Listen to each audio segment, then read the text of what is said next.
ছাত্রলীগ নেত্রী নিশির 5 দিনের রিমান্ডে, বললেন আগুনের দিন একদিন শেষ হবে। মানে তাদের এখনও সাহস কত যে অপরাধ করার পর গ্রেপ্তার হয়েছে, তারপরে তারা বলছে আগুনের দিন একদিন শেষ হবে। যেন সেই জয়াপ্রদা আলমগীরের একটি ছবির গানে রয়েছে আগুনের দিন একদিন শেষ হবে, সেই গানের ডায়লগ মেরেছেন তিনি।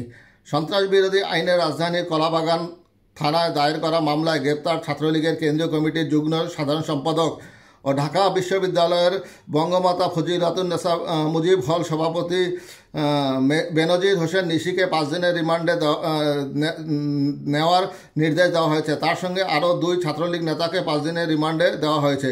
বুধবার 19 ফেব্রুয়ারি ঢাকার মেট্রোপলিটন ম্যাজিস্ট্রেট এম.এ. আজহারুল ইসলামের আদালত শুনানি শেষে তাদের রিমান্ডের আদেশ দেন। রিমান্ডে যাওয়া অপর আসামিরা হলেন নিষিদ্ধ সংগঠন ছাত্রলীগ নেতা কাউসার ও রমজান। রিমান্ড শুনানি শেষে হাজতখানায় নিয়ে যাওয়ার সময় নিশি উচ্চস্বরে বলেন আগুনের দিন একদিন শেষ হবে।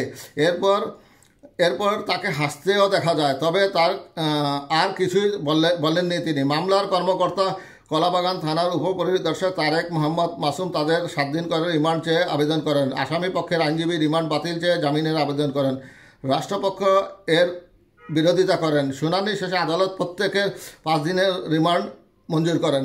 মামলার অভিযোগে বলা হয় গত 13 ডিসেম্বর ভোরে রাজধানীর কলাবাগান থানাধীন পান্থপথ আল বারাকা রেস্টুরেন্টের সামনে পাকা রাস্তার উপর এজাহার নামনীয় ও অজ্ঞাতনামা 100 থেকে 150 জন আসামি একত্রে সমবেত হয়ে নিষিদ্ধ ঘোষিত সংগঠন বাংলাদেশ ছাত্রলীগের ব্যানারে ব্যবহার করে জনসমক্ষে সরকারের বিরুদ্ধে অপপ্রচারের উদ্দেশ্য এবং ছাত্রলীগের কার্যক্রমকে গতিশীল করার জন্য মিছিল বের করে।